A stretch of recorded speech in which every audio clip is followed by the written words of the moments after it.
Bonsoir à tous et bienvenue dans ce journal du mercredi 14 mai. Double actualité politique avec Jean Iglesis, candidat de l'Union Modem-UDI pour les européennes, et Roland Méric, candidat PS pour les législatives partielles de la 3e circonscription. Au sommaire, il y aura du rugby avec une interview de Guy Novès qui prépare la prochaine saison. Et enfin, le festival de Cannes vu de Toulouse. Mais avant cela, grosse frayeur ce matin avec une alerte à l'anthrax. Tout cela s'est passé dans un centre de tri postal à Saint-Alban. L'anthrax, c'est le terme anglo-saxon qui désigne le bacille anthracis qui provoque la maladie du charbon, une infection contagieuse et mortelle. C'est une arme bactériologique qui avait été retrouvée lors des attentats du 11 septembre et post-11 septembre 2001.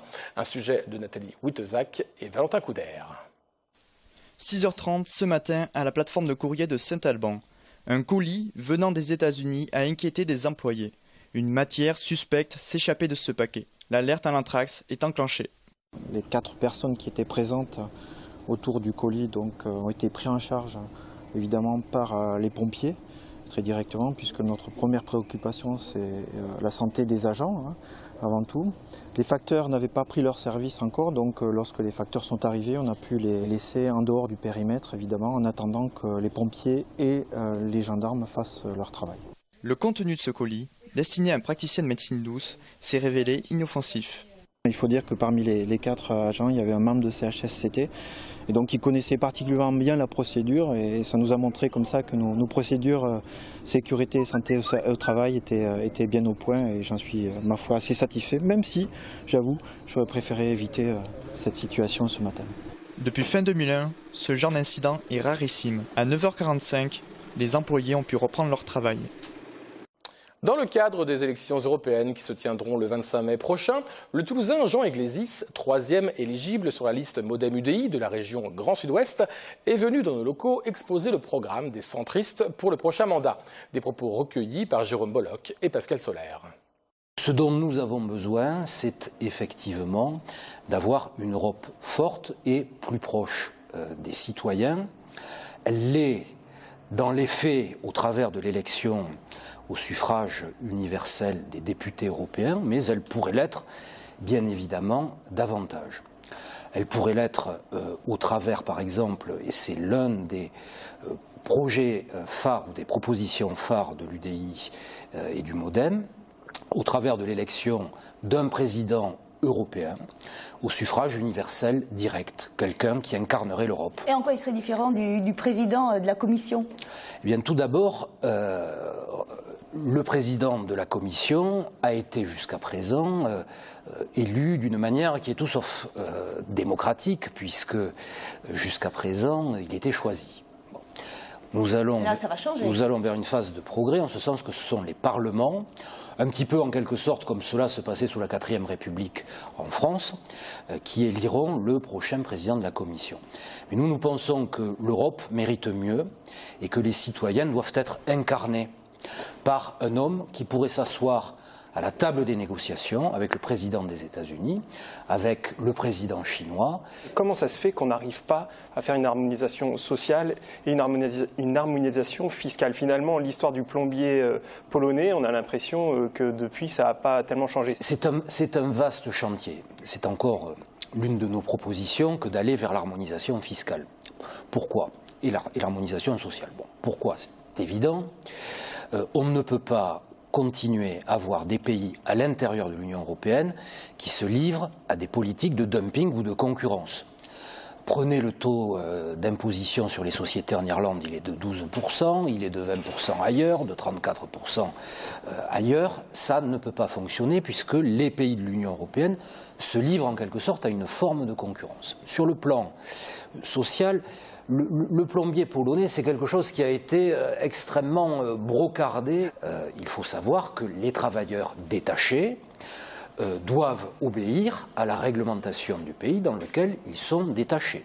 C'est-à-dire qu'on ne peut pas aujourd'hui prétendre qu'un plombier polonais ne va pas être rémunéré en deçà du SMIC en France s'il travaille en France. Quelle est votre position par rapport à l'euro ? Par exemple, voilà, comment vous pouvez convaincre des vertus de l'euro face au FN qui exige la fin de la monnaie unique. Vous vous positionnez comment? Je dirais simplement à Marine Le Pen... Et qui serait le responsable de la baisse du pouvoir d'achat? Alors, regardons ce qui s'est passé les années précédant la mise en œuvre de l'euro. Nous sommes allés de dévaluation en dévaluation et la mise en œuvre de l'euro a été un facteur de stabilité économique. Malheureusement, l'avènement de l'euro est arrivé quelques années avant la plus grande crise que nous ayons traversée en 2008. Et donc prendre l'euro comme bouc émissaire, c'est encore une fois dire des choses extrêmement simplistes, pour ne pas dire complètement inexactes. Est-ce qu'il est trop haut en fait actuellement? Est-ce que c'est pas ça le problème par rapport au dollar? Vous savez, quand on fait de la macroéconomie, on peut prendre le problème des deux côtés. Un euro faible, aujourd'hui, générerait des difficultés en matière de balance de paiement, en ce sens que les achats énergétiques, les importations seraient beaucoup plus chers. Et je ne suis pas sûr qu'un euro faible améliorerait le panier de la ménagère. Il y a une grosse crise de l'emploi en Europe actuellement. Qu'est-ce qu'il faut faire en fait pour que ça change? C'est un des véritables sujets et à mon avis le véritable thème de cette campagne européenne. Il faut une Europe de l'industrie. Aujourd'hui, je prends un exemple, deux exemples. Nous avons à Toulouse, dans la région du Grand Sud-Ouest, l'exemple d'Airbus, qui est un modèle d'intégration européenne. Nous fabriquons des avions aux quatre coins de l'Union européenne, ça marche, et Airbus est aujourd'hui le deuxième contributeur français à l'excédent budgétaire, enfin, l'aéronautique en général. L'exemple du rail ou de la fabrication de trains, de TGV, est l'exemple contraire. Siemens, d'un côté, entreprise allemande, Alstom, de l'autre côté, entreprise française. Ces deux entreprises, qui sont de dimension quasi européenne, se livrent à une lutte farouche sur les marchés émergents. Vous savez que l'avenir du rail, c'est l'Asie, l'Inde, le Brésil, et qu'il y a des milliards et des milliards d'euros à obtenir sur ces marchés. Eh bien, Alstom, Siemens, se livrent à une guerre effrénée en Chine. Moralité, ce sont les entreprises tierces qui obtiennent ces marchés. Alors qu'est-ce qu'il faut faire? Eh bien, tout simplement, il faut faire l'Airbus du rail, le Railbus, par une politique industrielle européenne intégrée. Seule l'Europe aujourd'hui a les marges de manœuvre pour financer cette émergence. Aujourd'hui, nous sommes bien conscients, dans un pays qui est exsangue, il faut en être conscient, qui rembourse chaque année 47 milliards d'intérêts de dette, que nous n'avons plus les marges de manœuvre nécessaires pour accompagner l'industrie vers un redéploiement qui soit de nature à permettre de lutter avec des géants mondiaux. Le 25 mai, vous pourrez donc vous rendre aux urnes pour les européennes et les électeurs de la 3e circonscription de la Haute-Garonne auront aussi la possibilité de voter pour leurs députés puisque suite à la démission de Jean-Luc Moudenc de son mandat national, une législative partielle aura lieu en ce dernier dimanche de mai. Aujourd'hui, un portrait du candidat PS, Laurent Méric. Serein et sans complexe, c'est ainsi que se définit Laurent Méric à l'approche du 25 mai, date du premier tour de ces élections législatives partielles. À 44 ans, il habite Balma depuis 30 ans, il y est aussi conseiller municipal depuis 6 ans et semble avoir digéré la défaite des dernières municipales. Je ne suis pas dans un troisième tour. Véritablement, la page est tournée, les élections démocratiques ont eu lieu, elles ont parlé. Voilà, on est dans une nouvelle phase et il faut convaincre nos concitoyens, leur dire que nous serons avec ma suppléante présents sur le terrain. Nous serons un binôme. Nous représentons aujourd'hui la complémentarité de ce territoire de notre circonscription. Je suis urbain, elle est rurale, je suis de Balma, je travaille à Toulouse, j'y suis né. Stéphanie Calas est née à Gragnac, elle y est conseillère municipale également, elle y vit tous les jours. Et donc nous sommes aujourd'hui la seule candidature à représenter cette complémentarité de l'urbain et du rural qui est véritablement la physionomie, la sociologie de notre circonscription. Et le candidat PS de la 3e circonscription n'est pas donné gagnant face à une Laurence Harribagé, candidate UMP, numéro 3 de la mairie, qui s'inscrit tout naturellement dans la droite ligne de Jean-Luc Moudenc, ancien député maintenant. C'est une circonscription normale qui aujourd'hui avait un député de droite et qui demain, je pense, pourra avoir un député de gauche large. Je veux représenter toute la gauche et bien au-delà. 3 priorités dans le programme de Laurent Méric, l'activité économique et l'emploi. Il s'inscrit dans la politique de Manuel Valls. Deuxième point, la transition écologique et environnementale. Ce sera le premier projet que le député de la circonscription aura à examiner à l'Assemblée nationale. Et puis plus local, le sujet sensible de la seconde rocade. Je constate qu'il y a très peu de camions le matin lorsqu'elle est encombrée et je constate que les plaques d'immatriculation, c'est essentiellement des plaques 31. Autrement dit, une rocade de contournement au-delà de Toulouse ne résoudrait absolument rien. Je voudrais dire aux habitants de notre circonscription qui sont au-delà de Balma, à La Valette, à Mons, à Drémil, qui pourraient se sentir menacés par la mise en place d'une nouvelle autoroute qui traverserait cette circonscription, que je veillerai à ce qu'ils soient protégés et qu'une rocade ne passera pas au fond de leur jardin. Les 3 autres candidats sur cette 3e circonscription sont Martine Croquette pour le PC, Xavier Bigot pour EELV et Fabrice Pezzulo pour le FN. Marlène Canal s'intéressera demain à Laurence Harribagé, la candidate UMP pour cette 3e circonscription. Depuis lundi, une trentaine de caravanes se sont installées dans le parc de la Garde à Balma. Ce sont des évangélistes en provenance de Bergerac. Surprise de la population et du maire, Vincent Terrail-Noves. La mairie et le pasteur ont hier trouvé un accord. Récit de ce début de semaine mouvementé avec Marie Larpan et Alain Sorat. En un mot, je dirais rocambolesque. Et pour être un peu plus complet, nous étions en réunion avec les adjoints que je réunis tous les lundis. Et puis j'ai été appelé par la police municipale, donc m'indiquant que les gens du voyage étaient en train de s'installer sauvagement sur le parc de la Garde, à proximité des terrains de sport. Donc j'ai immédiatement demandé à mes adjoints de prendre leur véhicule et nous sommes partis bloquer l'accès, qui était un accès sauvage qu'ils avaient créé pour accéder donc à ce parc. C'est à ce moment-là que s'est ouverte la négociation avec le convoi d'évangélistes venu s'installer pour 15 jours dans la région toulousaine. Ça a été, je dirais, une discussion intelligente entre personnes humaines. Voilà, c'est aussi des humains, quand bien même ils sont des nomades, avec des enfants. Nous avons signé une convention où, en réalité, je leur ai proposé de rester uniquement jusqu'au 19, c'est-à-dire 7 jours, et c'est quelque chose qu'ils ont accepté, voilà, voyant que j'étais un homme de dialogue, responsable, ouvert. Ils ont dit, bon, on veut bien faire un effort, on restera que 7 jours. Par ailleurs, les caravanes sont regroupées sur une seule partie du parc. Les gens du voyage s'acquittent d'une taxe quotidienne de 15 € par famille et par caravane, en contrepartie de leur installation et de leur raccordement à l'eau et à l'électricité. Ils ont déposé à la mairie une caution qui les engage à laisser le parc en parfait état. Mais cet événement souligne une fois de plus l'absence d'aire de grand passage sur la métropole toulousaine. La question récurrente étant l'emplacement d'une telle aire.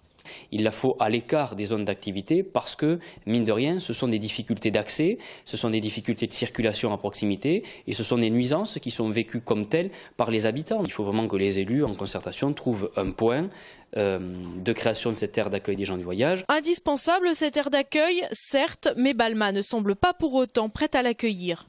La réponse est non, parce que nous n'avons pas ce genre de terrain. Voilà, nous sommes une commune qui est urbanisée et donc nous n'avons pas ce type de terrain. Voilà. Les gens du voyage n'ont pas voulu s'exprimer. Lundi, ils doivent quitter Balma pour s'installer dans une autre commune de Toulouse Métropole pour une semaine. Le convoi étoffé reprendra ensuite la route. Prochaine étape, Lourdes. Pour la première fois depuis 20 ans, le Stade toulousain ne participera pas aux phases finales du top 14. Une saison blanche pour les rouges et noirs. Quelle option s'offre au club pour faire face à la nouvelle donne top 14 ? François Guinle est allé interroger Guy Noves. 2012 comme dernier fait d'armes, avant-hier pour la plupart des clubs, un temps déjà lointain pour le Stade toulousain.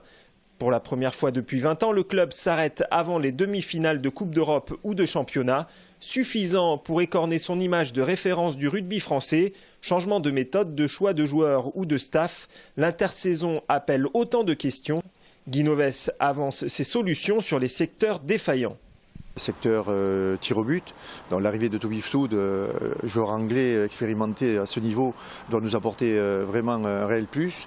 Puis le secteur évidemment de la conquête avec une mêlée plus stable. Là, j'espère que le retour de Kakovin, l'arrivée de Tialata et de Flint, talonneur néo-zélandais, nous apportera une première ligne toute neuve qui j'espère nous permettra d'équilibrer ce secteur et l'arrivée d'un talonneur qui aussi nous permettra d'avoir peut-être des ballons avec plus de régularité dans la conquête en touche. Et on essaye aussi aujourd'hui, compte tenu des 30 matchs imposés à nos internationaux, on essaye de trouver une troisième ligne, si on arrive à trouver une troisième ligne de qualité. Elissalde et Servat ont été confirmés dans leurs fonctions pour la prochaine saison. Le staff devrait être étoffé sans que l'on sache exactement les secteurs concernés. Suffisant pour redémarrer, certains observateurs en doutent. Pour la rédaction du Midi Olympique, une page se tourne au Stade Toulousain. Devant lui s'ouvre un défi sans précédent. Du Stade Toulousain, d'ailleurs comme Clermont n'a plus la marge qu'il avait auparavant pour, malgré l'absence de ses internationaux, bien atteindre le dernier carré chaque année. Donc effectivement il faut s'habituer à ne plus voir le Stade Toulousain à ce stade de la compétition chaque saison. Le staff du Stade Toulousain met beaucoup en avant l'absence de ces internationaux, mais le plus lourd tribut qu'il paye aujourd'hui au 15 de France, c'est peut-être le départ de Yannick Bru pour le staff du 15 de France il y a 2 ans, à la fois pour les compétences de Yannick Bru, mais aussi parce que ça a obligé le joueur William Servat à prendre sa retraite sportive. Aujourd'hui, William Servat n'a pas été remplacé qualitativement sur le terrain. Ils doivent trouver les solutions pour se réadapter à l'ère du temps et partir à la conquête de nouveaux titres. C'est un immense défi qui se présente aujourd'hui.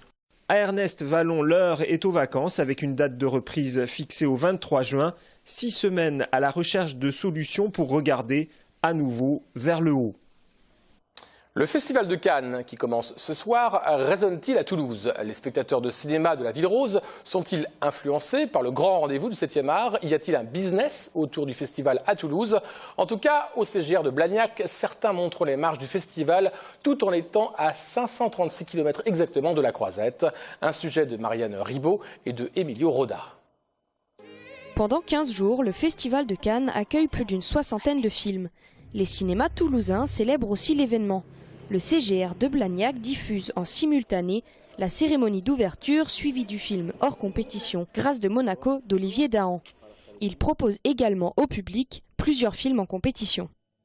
L'effet Cannes, forcément, va attirer toute la frange de public qui eux, sont un peu plus pointus, ciblent un petit peu plus leurs films, vont voir un petit peu plus des films d'auteur, des films un peu plus qualitatifs. Ces gens-là, ça leur apporte forcément un gage de qualité quand ils voient qu'un film est sélectionné par un jury professionnel, comme celui du Festival de Cannes, qui est quand même le plus connu, comparé à d'autres festivals qu'il peut y avoir tout au long de l'année. La vague du festival profite aussi aux commerçants spécialisés dans le 7e art. Pendant 15 jours, cette librairie met en avant les précédents films palmés. Elle augmente ainsi ses ventes et remet sous le feu des projecteurs d'anciennes réalisations. Le Festival de Cannes, c'est l'occasion pour nous de remettre en avant effectivement des réalisateurs qui sont importants pour l'histoire du cinéma. Cette année, il se trouve que nous ouvrons un magasin spécialisé dans le cinéma exactement au moment de l'ouverture du festival. Donc on s'est dit que c'était bien de profiter de cette actualité-là, qui est une actualité quand même assez populaire, assez bien repérée en tout cas chez les gens, pour à la fois coller à l'actualité et montrer le fond qu'on voulait proposer à la librairie en ce qui concerne le cinéma et les films. The Homesman, Maps to the Stars ou encore 2 jours, 1 nuit des Frères Dardenne. L'un d'entre eux sera peut-être la Palme d'Or 2014, désignée le 25 mai prochain. Voilà, et tous les films cités seront visibles avant donc à Toulouse, la fin du Festival de Cannes. Demain, grève dans les écoles et si vos enfants sont demi-pensionnaires, prévoyez un repas froid. La mairie a renforcé en tout cas le dispositif d'accueil. C'est la fin de ce journal. Prochaine édition demain à 19h. Je vous rappelle que cette édition est rediffusée à 20h, 20h40, 22h et 23h et sur notre site internet télétoulouse.fr. Bonne soirée. Demain, vous retrouverez Marie Larpan et Sophie Voinis.